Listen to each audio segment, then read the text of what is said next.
Hello there and welcome back to Connaught and Luck of the Irish. Last time, we took down the 4 Irish miners and I took a bunch of loans that I'm currently in the process of paying back, or I have paid them back, but for now we'll be saving up money and virtually just preparing for an invasion of England. We also had some help from Scotland here, and France. They have taken a lot of the English provinces, and thus we should be in luck for an easier assault. Also, we allied Scotland, so that should basically give me the extra power forces that I need to be able to invade England proper. So what we'll be doing is saving up money until the date when the Scots are basically ending their truce, which is the 19th of January 1461. So about 4.5 years, and in those 4.5 years I won't do much other than saving up money and, well, preparing myself for the battle. So we'll see how it goes, and we'll just get straight to it, I guess. As you can see, there are actually some Northumbrian nationalists that have risen up, and that is very positive for me because, well, a couple of reasons. First of all, if they break free that province, I will definitely declare war, because they will not be able to have a 9k army. So that's fine, I can declare war, try and take it. We'll also go ahead and take a tech level while I'm talking. I can now build a dock and a marketplace, and my trade range have been increased, which is quite good. But as I was saying, if those Northumbrian nationalists actually succeed, that means that I have most likely another state that I can potentially vassalize, and that also means that if I vassalize Northumbria and Wales and Cornwall, then I can basically use those 3 vassals to eat Great Britain and then simply annex them, meaning that I won't actually have to use too many admin points myself. I will most likely be keeping some provinces for myself, probably one in England, one in Scotland or something, and probably allow the vassals to take most of them. But as I said, we'll most likely be, let's see here, I think we can survive as to build it, no problem. But as I was saying, we'll most likely just try and have vassals call most of it. It's not really a hard challenge, you simply have to be off to a good start. So as I said, hopefully Northumbria will be able to form. It probably will. The English will also get some troubles with those rebels, it seems, and I can only hope that I'll be able to deal with them before the Scots do. So we'll also, as you know, or as I'm actually currently trying to get myself an alliance with the French as well, because if I get that, I'm certain we can take down France. But I'm going to take a little bit of risk here, place my troops here. That's just because I want to see if actually come under attack by the English. If not, that's great. That means that Northumbria will get a core there too, or Northumberland. I have no idea why I say Northumbria, probably because out of Crusade Kings 2. As you can see, the English army is actually losing against these guys. And how is actually the English army doing in terms of manpower or men right now? England, let's see. They are not doing too well. That's actually all the army they have. So what I can potentially do now is just train a lot of men and prepare for warfare. And, well, it's not too shabby a time, but as you can see here, if these rebels actually keep on walking through England, then it's in my best interest to actually wait this out. And since that happened, I'm going to march home. That is due to the fact that if those guys actually march on me, then I'll lose those men for certain. But as long as these guys stand there, it shouldn't actually be an issue in terms of dealing with the English. And as you can see, they actually went over to Cumbria as well. So I'll just retreat to the Highlands to be completely safe here. So I'll be waiting a little bit more, and then we'll see if we get a chance of attack. As you can see here, we have now got military tech 5, and that gives me better troops than the English, men-at-arms, and also longbows. I'll probably go for men-at-arms though. Combat width increased by 2 and infantry shock by 0.15. If I actually had cannons right now, that means that things would have gone better. But I believe since I have a wider combat width than the English, if I were to deploy cavalry at those 2 sides, that would mean that the British forces would take huge losses just because of that. So I'll probably now create 2 cavalry units as well.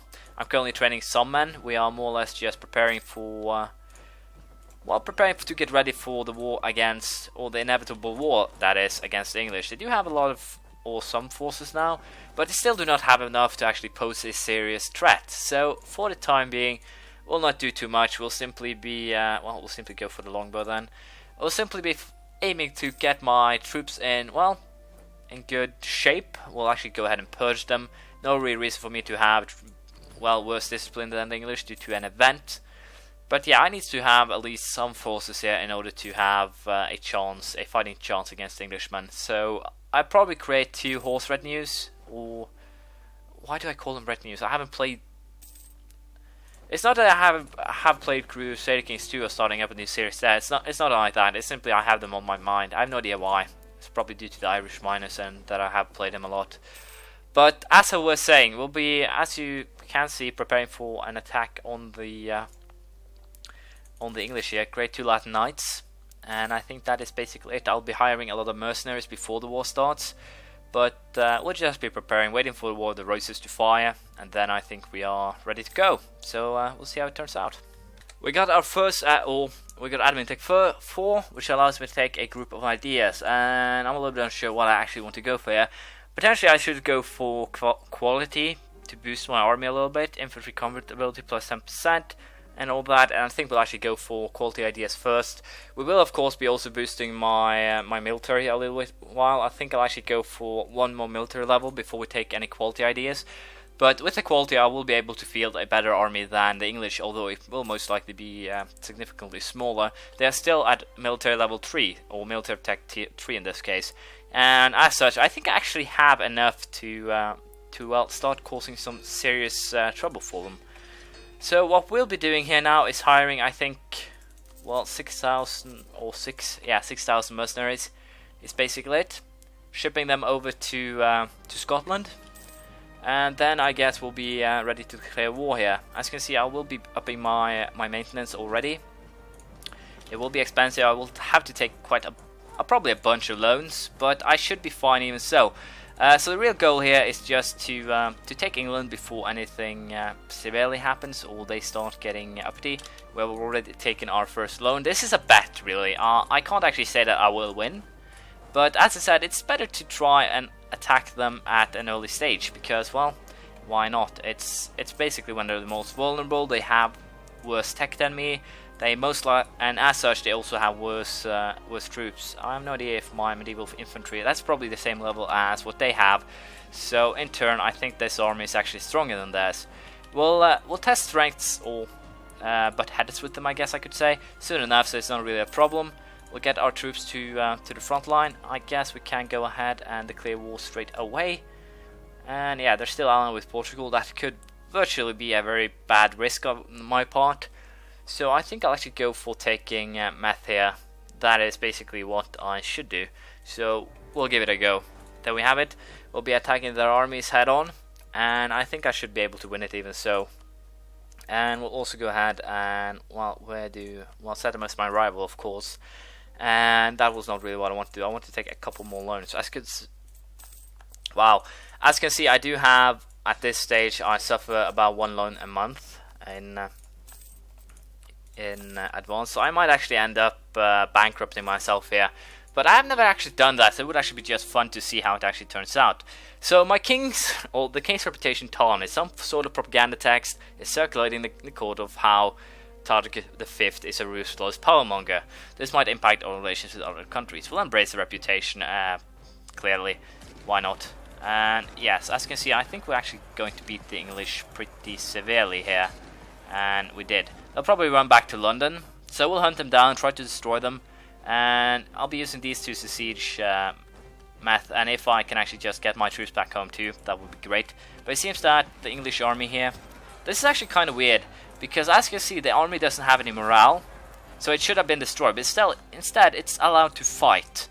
And to be quite honest, I don't really get why it works that way. It should have been destroyed, really, because an army without any morale is supposed to shatter, but sometimes it doesn't happen. I have no idea why. I haven't actually gotten any good explanation for it. Haven't actually tested it out. But as you can see there, the English army shattered properly,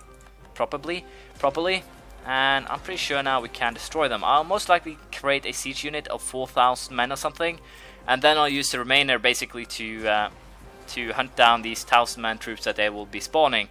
And we'll be trying to take Cornwall and Gwynedd, as you might know. Let's see here. Split that one in half, and you guys can go there, you guys can go there. And let's see here. Well, we'll do this, and then we'll split those 2.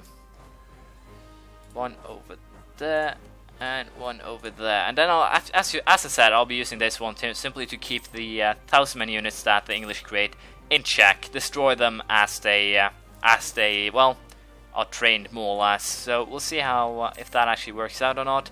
I need to destroy these units because they will be trying to create a bigger army, an army that can actually pose a threat to me, and of course that is not something that I want. So while I do this, well, hunting ritual, I guess you could call it, I hope that you will be patiently sitting, because it will take a while to actually get this war done. If the Portuguese arrive, I'll show you, but other than that, I'm pretty sure there won't be any more events. So we'll see how it goes. Warriors do not read books. With the war taking the focus of every capable and productive person in the nation, there is a lot less time for frivolous activities of musicians and poets, and even the best of poets is no better a soldier than a common farmer. So the sword is stronger than the book, and I take stability for it, of course. But I'm going to show you something a little bit funny here. When it comes to my loans, as you can see, I have quite a lot, 34 loans of 8 ducats. That is a lot of money that is currently being washed away. But as you can see, sieges are coming along rather nicely. I will be able to basically cripple England here to a degree where they will not be able to stand up. I'll basically break the back and not give them healthcare afterwards, so they will not be allowed to, they will not be able to pose a threat to me after this, and I'm pretty sure this will secure the achievement unless I'm bankrupt and lose a bunch of provinces.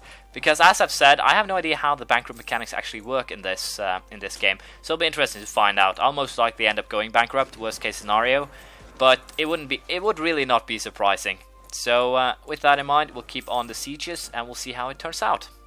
As you can see, it might look like I spoke a little bit too soon. In this case, as you can see, I do have some Portuguese troops on my island, and that is actually quite a lot of Portuguese men. And if they siege anything, I will get in trouble. So what we will be doing here is taking a little bit of land, at least, as much as I can, and hopefully it will be enough to actually allow me to well, live more or less. But I think that's all I can actually take, and thus it's a little bit annoying. But at the very least now, I've taken 3 provinces from the English. They will not like it, that I can guarantee, but at the very least now I have some sort of, well, I guess you could say leverage on them. Hopefully, at least, if I can find... I'll see if I can find a combination that's better, but until then I'll just see how it goes. It seems that this is the best I can do, Gwynedd and Glamorgan along with Norfolk, so I'll take a chance here and basically take these 3 or 4 provinces then, and I'll be trying to call them myself. It's a little bit risky, especially with this one. I don't have a call to that one, I believe. I believe I only, or call, a claim, I believe I only have a claim to, yeah, I could always try, no, it's a little bit too much, so I actually have to go for this. I'll probably call Wales myself then, along with Norfolk, and we'll see how that turns out, but for now, this will be the peace deal that we'll be going for, and there's no real reason why I shouldn't agree to it, because, well, if I were to continue, it would definitely hurt me more than it would help me, and I need to call this one fast in case of a people rising up more or less, and we'll try to get rid of most of the mercenaries, put down my army maintenance by quite a lot, and hopefully I can then allow my country to survive.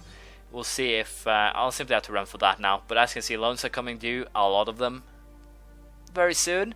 So we'll have to see. How many did I actually end up getting? 57 loans, 5.7 points of 5.7 points of inflation, along with, I believe, about, well, what, 57 times 8, that will be about 465. No, not 64. Something around there in, well, loans. And, well, I can't say I'm happy about that, but nothing to do with that for the moment. I'll have to see if I can repay them, I'll at least try. But for the time being, I think I'll just wait for...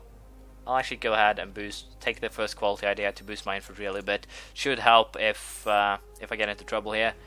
But I might have crippled my nation a little bit too much. We'll have to sit by and see if that is the case or not. I'm paying currently 136 a month in interest alone, so we'll see if I can turn this around. But this will be the end of this part or episode. We have crippled England a little bit. Scotland will help most likely in the next war, and also if we are attacked, so that's good. The only one who actually gained aggressive expansion, I believe Scotland gained 18, England gained probably a lot, only 58. Wow. And Brittany gained 39, so that's kind of interesting. But for now, I'll be saving up admin points to call these two as well. So until next time, we'll see how things turn out. I could potentially just go ahead and release these as... well, I should go ahead and release Wales as a vassal. It'll give me a little bit more income. It'll not give me more troops, but it will help at the very least with a little bit of income. I can also use the exile function to actually march those guys home. I won't have to call them and all that, so that'll work out great. Next time we'll probably try and recover and prepare for another war against the English. So stay tuned and we'll see how it turns out. Thank you for watching. Please leave a comment, praise, criticism, anything you feel like, and I'll see you around next time. Bye.